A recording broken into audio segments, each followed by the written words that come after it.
Assalamualaikum warahmatullahi wabarakatuh. Teman-teman, alhamdulillah hari ini kita bisa bertemu kembali, bisa menyuguhkan materi lagi, yaitu materi yang sama, Daqaiqul Akhbar, dan bab yang sama, yaitu masih seputar perjalanan Nur Muhammad terkait penciptaan Allah Subhanahu wa Ta'ala pada hal apa saja yang ada di dunia ini. Kemarin kita sempat sudah menyinggung bahwa umat Muhammad ini, yang muslimin muslimat, mukminin mukminat, ternyata itu diciptakan dari arok, diciptakan dari keringat Nur Muhammad. Maka dilanjutkan, sebelum lanjut ya, disclaimer, ini ada asap, itu bukan asap rokok, melainkan asap obat nyamuk, karena di sini menjadi sarangnya nyamuk ya. Ini kenapa saya jelaskan, supaya tidak ada fitnah di antara kita, tidak ada dusta di antara kita. Alhamdulillah sampai saat ini saya masih berpuasa. Oke, kita lanjut. Wa min araqi udhunaihi. Jadi kemudian Allah menciptakan rohnya orang Yahud, Nasara, kemudian Majusi, Zoroastrian ataupun penyembah penyembah api, dan orang yang sesamanya itu diciptakan juga dari aroknya Nur Muhammad yang mengalir di kedua telinganya. Kemudian Allah juga setelah itu menciptakan bumi dari ujung timur sampai ke ujung barat beserta isinya. Jadi seluruh isi bumi, termasuk juga bumi dari ujung timur ke ujung barat, itu diciptakan dari aroknya Nur Muhammad yang berada di kedua kakinya. Kakinya siapa? Ya, kakinya Nur Muhammad yang sudah berbentuk seperti burung taus ataupun burung merak. Kemarin saya menyebutkan burung burok itu ya, saya ralat. Sebetulnya yang benar adalah burung merak. Mohon maaf. Kemudian setelah itu, summa qalallahu ta'ala lidzalikan nur. Setelah itu, setelah menciptakan bumi, maka Allah berkata kepada Nur Muhammad ini, wahai Nur Muhammad, coba kamu lihat ke depan, melihat ke depan, belakang, kanan dan kiri. Ternyata setelah Nur Muhammad melihat ke keempat arah, yang dilihatnya adalah nur ataupun cahaya, dan cahaya di keempat arah ini ternyata adalah hum Abu Bakrin.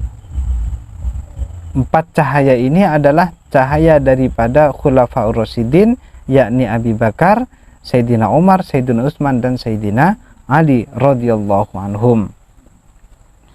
Setelah selesai, maka selanjutnya Nur Muhammad membaca tasbih kepada Allah selama 70.000 tahun lamanya. Jadi nur tidak langsung seketika diciptakan manusia, enggak, ini ada prosesnya terlebih dahulu. Jadi kalau istilahnya kayak orang-orang kita, ada tirakatnya, ada riyadhahnya, ada ritualnya terlebih dahulu, baru nanti diciptakan menjadi manusia. Lanjut. Tsumma khalaqallahu nurul anbiya min nuri Muhammad. Selanjutnya Allah Ta'ala menciptakan nur anbiya, menciptakan nurnya para nabi, itu ternyata diambilkan dari Nur Muhammad.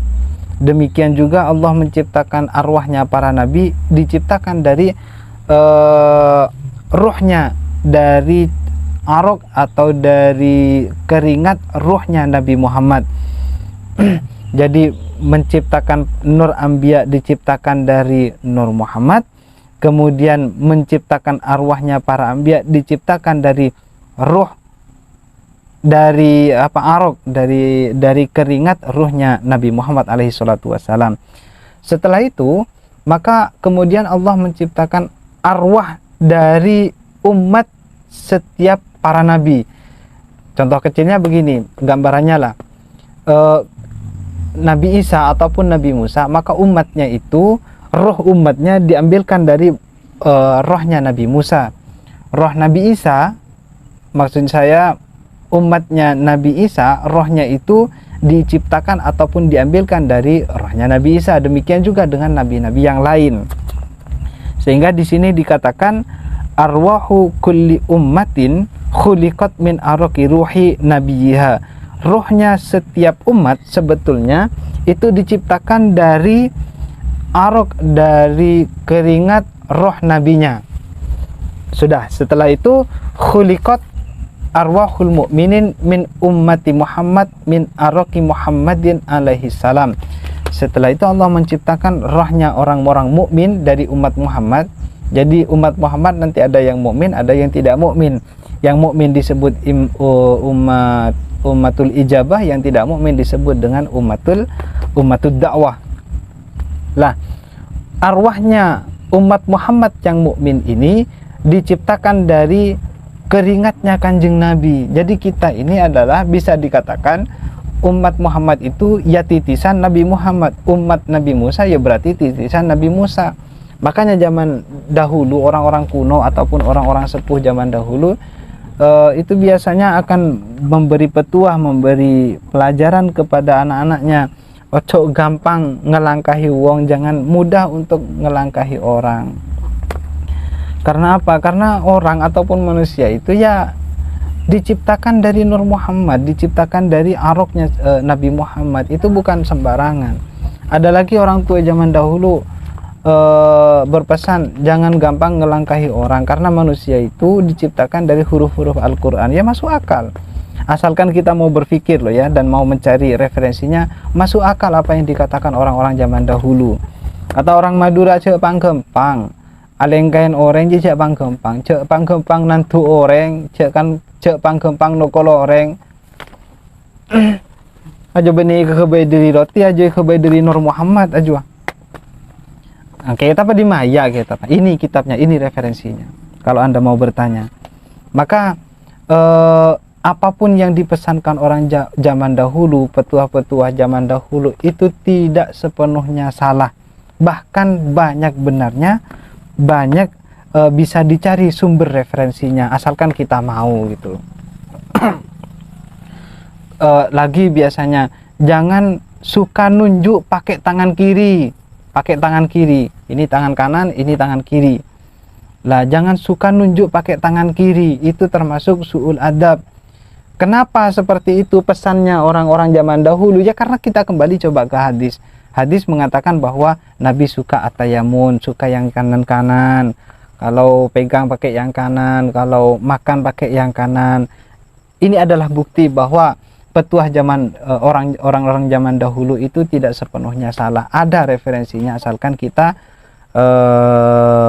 mau mencari referensi dan mau berpikir kritis. Kalau menurut Imam Ibnu Malik, fal yukos malam yukol. Jadi tidak semuanya harus sore, itu enggak harus.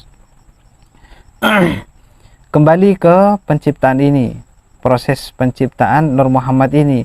Selanjutnya setelah arwah para mukmin diciptakan oleh Allah Subhanahu wa taala, maka arwah ini membaca kalimat tauhid berupa la ilaha illallah, la ilaha illallah Muhammadur Rasulullah. Jadi tidak langsung menciptakan langsung diam, itu enggak, tetapi langsung membaca kalimat tauhid berupa la ilaha illallah Muhammadur Rasulullah. Setelah itu Allah menciptakan lentera berwarna merah. Lentera yang terbuat dari mutiara berwarna merah. Lah, mutiara yang berwarna merah ini adalah mutiara yang tembus pandang ataupun tembus cahaya. Kalau misalkan saya contohkan ini, misalkan ini adalah lentera merah yang terbuat dari intan merah. Lentera yang terbuat dari intan merah, misalkan ini contoh intan merah. Tembus pandang itu misalkan cahaya ditaruh di sini bisa tembus ke sini, dan begitu untuk sebaliknya, cahaya ditaruh di sini tembus ke sini, itu namanya tembus pandang ataupun tembus cahaya, atau dalam bahasa Arabnya yura dhahiruhu min batinihi. Setelah itu barulah Allah menciptakan surah Muhammad, bentuk Nabi Muhammad, rupa Nabi Muhammad. Rupa ini sebagaimana ataupun mirip plek sebagaimana rupa Nabi Muhammad ketika beliau berada di dunia. Jadi miniaturnya lah, miniatur, tetapi tidak ada perbedaan, sama. Manifestasi dari bentuk yang ada di zaman azali, jadilah Nabi Muhammad yang ada di dunia ini. Yang katanya andaikan ganteng itu misalkan 100%, maka 50% punya Nabi Muhammad, 25% punya Nabi Yusuf, 25%-nya baru dibagi-bagikan ke kita-kita ini. Seperti apa gantengnya? Ya ganteng banget pastinya. Lah, gantengnya Nabi Muhammad di dunia ini adalah gambaran ataupun cuplikan gantengnya Nabi Muhammad yang ada di zaman azali.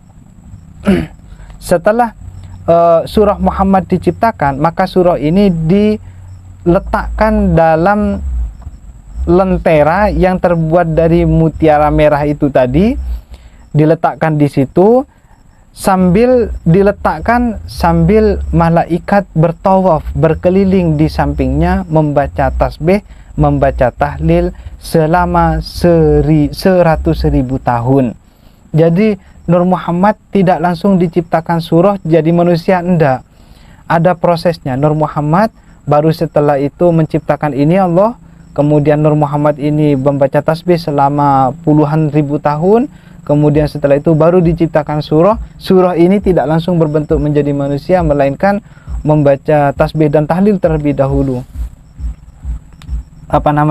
Ditasbihi, ditahlili sama para malaikat. Jadi bisa dikatakan kayak orang buat keris lah. Ada ritual-ritualnya, ada bacaan-bacaan khususnya, baru nanti dijadikan manusia. Oleh karena itu mungkin hikmah daripada kisah ini, para kiai biasanya memberikan anjuran kalau istri kita sedang hamil, hendaklah baca surat ini, surat itu, baca sholawat ini, baca sholawat itu. Supaya apa? Supaya ketika lahir nanti, sekalipun tidak sama karakternya seperti Nabi, minimal enggak liar lah, mudah untuk diomongi, minimal seperti itu. Mungkin apa yang dituturkan oleh para ulama itu ya terinspirasi dari kisah semacam ini, atau mungkin karena ada alasan yang lain, wallahu a'lam bishawab. Oke teman-teman, sampai di sini dulu. Besok ini adalah bab yang terakhir, pembahasan yang materi yang terakhir di hari besok ini. Saya kasih clue-nya, kasih bocorannya sedikit, kata kuncinya lah ya, bahwa besok ini kita akan, kenapa kok ada orang yang menjadi dokter, menjadi menteri, staf sus dan lain sebagainya, itu lantaran apa? Nah ini besok materinya. Mudah-mudahan kita semua diberi kesehatan, diberi pertolongan oleh Allah Subhanahu wa taala, sehingga menjadi manusia yang baik untuk diri kita, bagi orang lain, fid dini wad dunya wal akhirah. Amin. Wassalamualaikum warahmatullahi wabarakatuh.